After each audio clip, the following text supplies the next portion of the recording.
ദുഷ്ട പരിഹാസമോദിയാലും വിരോധരാക്ഷേപം ചൊല്ലിയാലും ദുഷ്ട പരിഹാസമോദിയാലും N പ്രാണനാഥൻ പോയതായ പാദമതി N പ്രാണനാഥൻ പോയതായ പാദമതി. അപ്പൊ ഈ ഒരു വാക്യത്തിൽ നിന്ന് ഞാൻ പറയാൻ ആഗ്രഹിക്കുന്ന കാര്യം ഇവിടെ എങ്ങനെയാണ് പറയുന്നത്, അതായത് വീഞ്ഞു കുടിച്ച് എന്ത് ചെയ്ത് മത്തരാകുക. തുടർന്ന് അതിന്റെ താഴെ തൊട്ട് അടുത്ത് തന്നെ പറയുന്നത് ആത്മാവ് നിറഞ്ഞവരായി സങ്കീർത്തനങ്ങളാലും സ്തുതികളാലും. അപ്പോൾ ഇന്ന് ഞാൻ പറയാൻ ആഗ്രഹിക്കുന്ന ഒരേ ഒരു വിഷയം ഇതാണ്, നമ്മുടെ ജീവിതത്തിൽ നമ്മൾ എന്തായിരിക്കണമെന്ന് അറിയാമോ? നമ്മൾ ആത്മാവ് നിറഞ്ഞവരായിട്ട് എന്ത് ചെയ്യണം?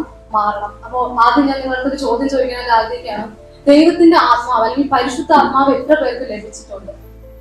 അതായത് ഇന്ന് നമുക്ക് പലപ്പോഴും ഈ ഒരു ക്വസ്റ്റ്യൻ ചോദിക്കുമ്പോൾ നമുക്ക് പലപ്പോഴും സംശയമാണ്. പക്ഷെ ഞാൻ പറയാനായിട്ട് ആഗ്രഹിക്കുന്ന ഒരു കാര്യം, അതായത് ദൈവത്തിൽ വിശ്വസിക്കുന്ന ഞാനും നിങ്ങളും ദൈവത്തിൽ എപ്പോൾ വിശ്വസിച്ചോ അങ്ങനെ വിശ്വസിക്കുന്ന ഒരു വ്യക്തിയുടെ അല്ലെങ്കിൽ ഒരു വിശ്വാസിയുടെ ജീവിതത്തിൽ എന്തുണ്ട്? ദൈവത്തിന്റെ ആത്മാവുണ്ട്. പക്ഷെ ഇന്ന് ഈ ഒരു ഭാഗമൊക്കെ ഞാൻ വായിച്ച സമയത്ത് ഞാൻ ഇതിനെ കുറിച്ച് ധ്യാനിച്ചപ്പോൾ എന്റെ അടുത്ത് ദൈവം സംസാരിച്ചൊരു കാര്യം, അതായത് നമ്മൾ പലപ്പോഴും നമ്മൾ പറയുന്നത് എന്താണ്? പരിശുദ്ധാത്മാവ് അല്ലെങ്കിൽ ദൈവത്തിന്റെ ആത്മാവ് എന്റെ ഹൃദയത്തിൽ വസിക്കുന്നുണ്ട്. പക്ഷെ ദൈവത്തിന്റെ ആത്മാവ് നമ്മുടെ ഹൃദയങ്ങളിലൂടെ അല്ലെങ്കിൽ നമ്മുടെ ജീവനിലോട്ട് വരുമ്പോൾ നമ്മൾ എങ്ങനെയാണ് അല്ലെങ്കിൽ എന്തിനാണ് ദൈവത്തിന്റെ ആത്മാവ് നമ്മുടെ ജീവിതങ്ങളിലോട്ട് വരുന്നത്? അവൻ നമ്മളെ സകല സത്യത്തിലും എന്തെയും വഴി നടത്തും. അപ്പോൾ ആ സത്യത്തിലും അല്ലെങ്കിൽ നീതിയോടെ നമ്മൾ നടക്കാറുണ്ട്. നമ്മൾ എന്തെങ്കിലും പാപം ചെയ്യാനായിട്ട് പോകുമ്പോൾ ദൈവാത്മാവ് എന്തെങ്കിലും നമ്മളെ ഓർമ്മപ്പെടും. അപ്പൊ ഇതിനൊക്കെ വേണ്ടിയിട്ടാണ്, സകല സത്യത്തിൽ നമ്മളെ വഴി നടത്താൻ വേണ്ടിയിട്ടാണ് ദൈവത്തിന്റെ പരിശുദ്ധാത്മാവ് ഒരു വിശ്വാസിയുടെ ജീവിതത്തിലോട്ട് വരുന്നത്. അപ്പൊ നമ്മൾ ആലോചിക്കണം, നമുക്ക് ക്രിസ്തീയ ജീവിതം മുന്നോട്ട് നയിക്കാനായിട്ട് ഒരിക്കലും നമുക്ക് മാറ്റിവെക്കാൻ പറ്റാത്ത ഒന്നാണെന്ന് ദൈവത്തിന്റെ പരിശുദ്ധാത്മാവ്. ആ ദൈവത്തിന്റെ പരിശുദ്ധാത്മാവ് ഉണ്ടെങ്കിൽ മാത്രമേ നമ്മുടെ ക്രിസ്തീയ ജീവിതത്തിൽ മുന്നോട്ട് പോകാനായിട്ട് പറ്റത്തുള്ളൂ. പലപ്പോഴും പരിശുദ്ധാത്മാവ് നമുക്ക് കിട്ടിയിട്ടുണ്ടോ എന്നൊക്കെ നമ്മൾ ചോദിക്കുമ്പോഴോ അല്ലെങ്കിൽ നമ്മുടെ കാഴ്ചപ്രകാരം നമ്മൾ പറയുന്ന ഒരു കാര്യമുണ്ട്. പലപ്പോഴും പലരും പറയുന്നതും ഇന്ന് നമ്മുടെയും നമ്മുടെ അറിവ് പലപ്പോഴും എന്താണെന്ന് അറിയാമോ? പരിശുദ്ധാത്മാവ് ഒരു വ്യക്തിയിൽ ഉണ്ടെന്ന് നമ്മൾ തിരിച്ചറിയുന്ന ഒരേ ഒരു അടയാളം എന്താണ്? അന്യഭാഷ അല്ലെ? നമ്മൾ പലപ്പോഴും നമുക്കറിയാം, ഒരാള് ഉച്ചത്തിൽ അന്യഭാഷ സംസാരിച്ച് അല്ലെങ്കിൽ ദൈവത്തെ സ്തുതിക്കുമ്പോൾ നമ്മൾ പറയും ആ വ്യക്തിക്ക് എന്തുണ്ട്? പരിശുദ്ധാത്മാവുണ്ട്. ഇതാണ് പലപ്പോഴും നമ്മുടെ കാഴ്ചപ്പാട്. നമ്മൾ ഓരോരുത്തരും, ഞാൻ ഉൾപ്പെടെ നമ്മൾ ഓരോരുത്തരും എന്താണ് നമ്മൾ വിശ്വസിക്കുന്ന ഒരു കാര്യം, ആര് അന്യഭാഷ പറയുന്നോ അവർക്ക് എന്തുണ്ട്? പരിശുദ്ധാത്മാവുണ്ട്. പക്ഷെ ഇന്ന് ഈ വചനം വായിച്ചെങ്കിൽ ഇത് ധ്യാനിച്ചപ്പോൾ ദൈവം എന്റെ അടുത്ത് സംസാരിച്ച ഒരു കാര്യം, അത് നിങ്ങളെയും കൂടെ അറിയിക്കാനായിട്ട് ഒരു വിഷയം മാത്രം ഞാൻ പറയാനായിട്ട് ആഗ്രഹിക്കുന്നത്, ഒരിക്കലും നമ്മൾ എന്താണ് അന്യഭാഷ പറഞ്ഞതുകൊണ്ട് മാത്രമായില്ല ഒരിക്കലും പരിശുദ്ധാത്മാവ് എന്നിൽ വസിക്കുന്നു എന്ന് നമുക്ക് ഒരിക്കലും എന്ത് ചെയ്യാൻ പറ്റത്തില്ല, പറയാൻ പറ്റത്തില്ല. അത് ഞാൻ പറയുന്നതല്ല, ഇവിടെ പൗലോസ് പറയുന്നതാണ്. നമുക്ക് ആ വാക്യം ശ്രദ്ധിച്ച് വായിക്കുമ്പോൾ നമുക്ക് മനസ്സിലാവും. ആത്മാവ് നിറഞ്ഞവരായി സങ്കീർത്തനങ്ങളാലും സ്തുതികളാലും ആത്മീയ ഗീതങ്ങളാലും തമ്മിൽ സംസാരിച്ചു. അപ്പൊ ഈ ഒരു കാര്യമാണ് ഞാൻ പറയാനായിട്ട് പോകുന്നത്. ഈ ദിവസങ്ങളിൽ നമ്മൾ കുറച്ചുകൂടി ശ്രദ്ധിക്കേണ്ട ഒരു കാര്യം, നമ്മൾ എന്ത് ചെയ്യണം? ഓരോ ദിവസവും ആത്മാവിൽ എന്ത് ചെയ്യണം? നിറയണം അല്ലെ? നമ്മൾ ആരൊക്കെ ദൈവത്തിൽ വിശ്വസിക്കുന്നോ ദൈവാത്മാവ് നമ്മൾ എന്ത് വന്നു കഴിഞ്ഞു. പക്ഷേ അതിൽ എന്ത് ചെയ്യണം? ഇവിടെ വചനം പറയുന്നത് നിറയണം അല്ലെ? ഓരോ ദിവസവും നമ്മൾ എന്ത് ചെയ്യണം? അതിൽ വളർന്നുകൊണ്ടേ ഇരിക്കണം. അല്ലെങ്കിൽ ആയിരുന്ന അവസ്ഥയിലല്ല, അതിൽ ഒരു പിടി കൂടി നമ്മൾ എന്ത് ചെയ്യണം? മുമ്പോട്ട് വളരണം. ഇവിടെ എങ്ങനെയാണ് പറയണം? ആത്മാവ് നിറഞ്ഞ എന്തൊക്കെ സംഭവിക്കും എന്നുള്ള കാര്യം. നമ്മളുടെ കാഴ്ചപ്പാടിൽ നമ്മൾ എപ്പോഴും പറയുന്ന ആത്മാവ് നിറഞ്ഞ എന്ത് പറ്റും? അന്യഭാഷ സംസാരിക്കുക, അതൊരു അടയാളമാണ്. പക്ഷെ ഇവിടെ പറയാൻ നമ്മുടെ കാഴ്ചപ്പാട്, നമ്മൾ പലപ്പോഴും നമ്മൾ എന്ത് ചെയ്യും? ഈ ലോകത്തിലുള്ള പല കാര്യങ്ങളും നമ്മൾ പറയുന്ന ഒരു കാര്യം എന്താണ്? ആത്മാവ് നിറഞ്ഞ അന്യഭാഷ, അതുകൊണ്ട് നമ്മളങ്ങ് നിർത്തും. പക്ഷെ ഇവിടെ പൗലോസ് പറയുന്ന കാര്യങ്ങൾ നമ്മൾ ചിന്തിക്കുമ്പോൾ മനസ്സിലാവും, ആത്മാവ് നിറഞ്ഞ നമുക്ക് എന്തൊക്കെ ഉണ്ടാവും, അല്ലെങ്കിൽ ആത്മാവ് നിറഞ്ഞ ഒരു വ്യക്തിയെ നമുക്ക് എങ്ങനെ തിരിച്ചറിയാൻ അറിയാമോ? ഒന്നാമത്തെ കാര്യം എന്താണ്? സങ്കീർത്തനങ്ങളാലും സ്തുതികളാലും അല്ലെ? അവന്റെ നാവ്, നമ്മൾ കഴിഞ്ഞ 2 ആഴ്ച കൊണ്ട് നമ്മൾ കേൾക്കുന്നത് നമ്മുടെ നാവ് എങ്ങനെയായിരിക്കണം, ഈ നാവ് എങ്ങനെ ആയിരിക്കണമെന്നുള്ളത് നമ്മൾ പഠിച്ചപ്പോഴും എല്ലാം ഇത് എന്തുകൊണ്ട് നമുക്ക് പറ്റത്തുള്ളൂ? ദൈവത്തിന്റെ ആത്മാവ് വസിക്കുന്ന ഒരു വ്യക്തിക്ക് മാത്രമേ നമ്മുടെ നാവിൽ നിന്ന് വരുന്ന വാക്കുകൾ നമുക്ക് നിയന്ത്രിക്കാൻ പറ്റത്തുള്ളൂ അല്ലെ? പലപ്പോഴും നമ്മൾ പറയും പരിശുദ്ധാത്മാവ് നമ്മുടെ ഉള്ളിലുണ്ട്, പക്ഷെ നമ്മൾ ഇനി ശ്രദ്ധിക്കേണ്ട ഒരു കാര്യം, ദൈവാത്മാവ് അല്ലെങ്കിൽ പരിശുദ്ധാത്മാവ് ഉള്ള ഒരു വ്യക്തി പറയുന്ന വാക്കുകൾ അല്ലെ നമ്മൾ ശ്രദ്ധിക്കണം. അതുകൊണ്ട് ഒന്നാമത്തെ കാര്യം ഇതാണ്, എന്റെ ഉള്ളിൽ പരിശുദ്ധാത്മാവ് ഉണ്ടോ എന്ന് ഈ പറഞ്ഞാൽ നമ്മൾ തന്നെ ഒന്ന് ചിന്തിക്കണം. ദൈവത്തിന്റെ ആത്മാവ്, ഞാൻ ഒരു കാര്യം കൂടെ പറയാം, ദൈവത്തിന്റെ ആത്മാവ് ഒരിക്കലും എന്താണ് പാപം ഉള്ളിടത്ത് ഇരിക്കത്തില്ല. അവൻ മാന്യതയുടെ ആത്മാവാണ്. അപ്പൊ നമ്മുടെ ജീവിതത്തിൽ എവിടെയെങ്കിലും പാപം ഉണ്ടെങ്കിൽ, കുറവുണ്ടെങ്കിൽ എന്ത് ചെയ്യും?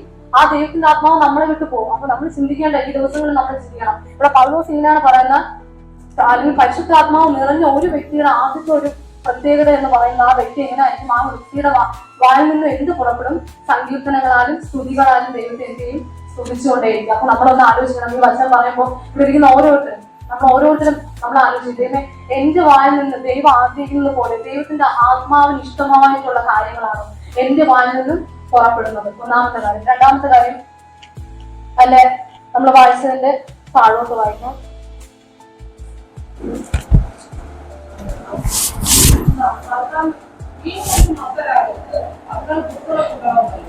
ആത്മാവ് നിറഞ്ഞവരായി സംസ്കൃതങ്ങളാലും സ്തുതികളാലും ആത്മീയ ഗീതങ്ങളാലും തമ്മിൽ സംസാരിച്ചു.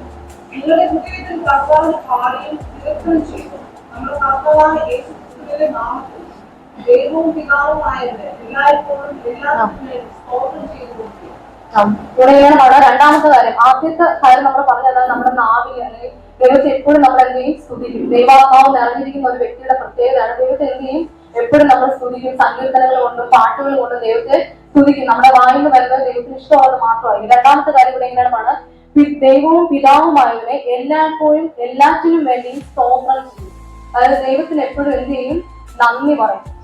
നമ്മുടെ ജീവിതത്തിൽ നമ്മളൊന്ന് നോക്കണം, ദൈവത്തിന് എല്ലാ കാര്യത്തിനും നമ്മൾ നന്ദി പറയുന്നുണ്ടോ? അതായത് നമ്മൾ സന്തോഷത്തിലിരിക്കുമ്പോൾ നമ്മൾ എന്ത് ചെയ്യും? ദൈവത്തിന് നന്ദി എന്ന് പറയും. ചില കാര്യങ്ങൾ ദൈവം നമുക്ക് ചെയ്തു തരുമ്പോൾ എന്ത് പറയും?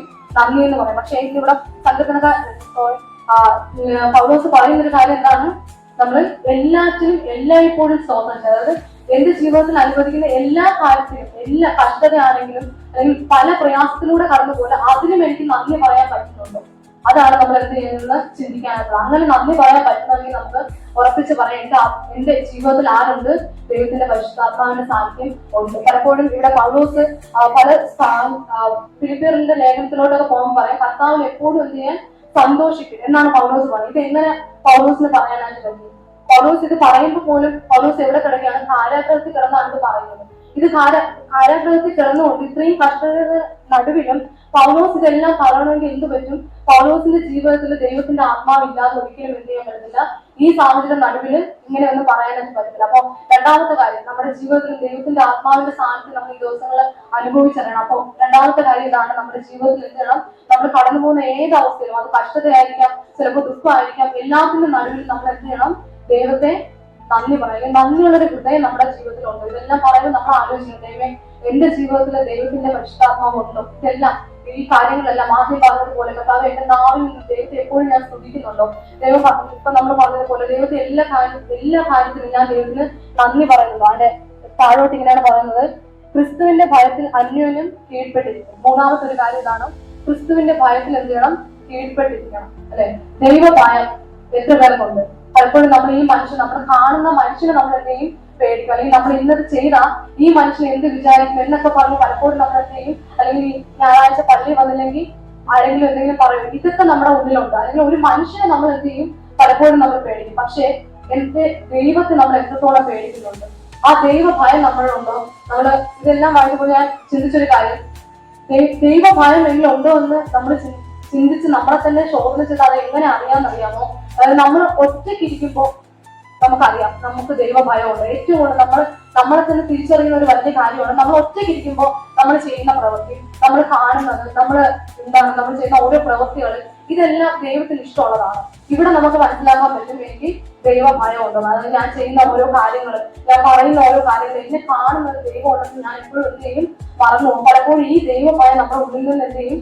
നഷ്ടപ്പെട്ടു പോകും. പക്ഷെ ദൈവാത്മാവ് നിറഞ്ഞ ഒരു വ്യക്തിയുടെ പ്രത്യേകതയാണ് എന്ന് പറയുന്നത്, അവന് ദൈവഭയം ഉണ്ടായിരിക്കും. അതുകൊണ്ട് തന്നെ ഇവിടെ പറയുന്നതാണ്, ക്രിസ്തുവിന്റെ ഭയത്തിൽ അന്യോന്യം കീഴ്പ്പെട്ടിരിക്കും. അല്ലെ? പലപ്പോഴും ഒരു കീഴ്പ്പെടൽ നമ്മുടെ ജീവിതത്തിൽ പലപ്പോഴും ഇല്ല. എന്തുകൊണ്ടാണ്? ദൈവഭയം ഇല്ല. അപ്പൊ ഈ ദൈവഭയമുള്ളവർക്ക്, അല്ലെങ്കിൽ നമ്മൾ ഇന്ന് പലക്കാലം ചിന്തിച്ച് ഞാൻ പറയാൻ ആഗ്രഹിച്ച ഒരേ ഒരു വിഷയമുള്ളൂ, ഈ ദിവസങ്ങളിൽ നമ്മൾ എന്ത് ചെയ്യണം? പ്രാർത്ഥിക്കണം. ദൈവത്തിന്റെ പരിശുദ്ധാത്മാവ് അല്ലെങ്കിൽ ദൈവാത്മാവ് എന്റെ ജീവിതത്തിലോട്ടൊന്ന് വളരണം, അല്ലെങ്കിൽ ഇവിടെ നിറഞ്ഞു വരണമെന്നാണ് പറയുന്നത്. അപ്പൊ ഈ ദിവസങ്ങളിൽ നമ്മളും പ്രാർത്ഥിക്കും, ദൈവത്തിന്റെ പരിശുദ്ധാത്മാവ് എന്റെ ജീവിതത്തിലോട്ടൊന്ന് നിറഞ്ഞു വരണം. ഓരോ ദിവസവും ദൈവാത്മാവിനെ നടക്കണം. ദൈവാത്മാവ് നടക്കുന്നവരുടെ പ്രത്യേകതയാണ് നമ്മൾ പറഞ്ഞു. എപ്പോഴും നമ്മൾ എന്ത് ചെയ്യും? ദൈവത്തെ സ്തുതിക്കും. എന്റെ വായിൽ എപ്പോഴും ദൈവത്തിന് ഇഷ്ടമില്ലാത്ത ഒന്നും വരത്തില്ല. പകരം എന്താണ്? ദൈവത്തിന്റെ സങ്കീർത്തനങ്ങളാലും സ്തുതികളും കൊണ്ട് എന്ത് ചെയ്യും? പുകഴ്ത്തിക്കൊണ്ടേയിരിക്കും. രണ്ടാമത് പറഞ്ഞ കാര്യം, ദൈവത്തിന് എപ്പോഴും നമ്മൾ എന്ത് ചെയ്യും? എല്ലാ കാര്യത്തിലും നന്ദി പറയും. അല്ലെ? കഷ്ടതയായിരിക്കാം, പ്രയാസമായിരിക്കും, ഇതിന്റെ എല്ലാത്തിനും നടുവിൽ നമ്മൾ എന്ത് ചെയ്യും?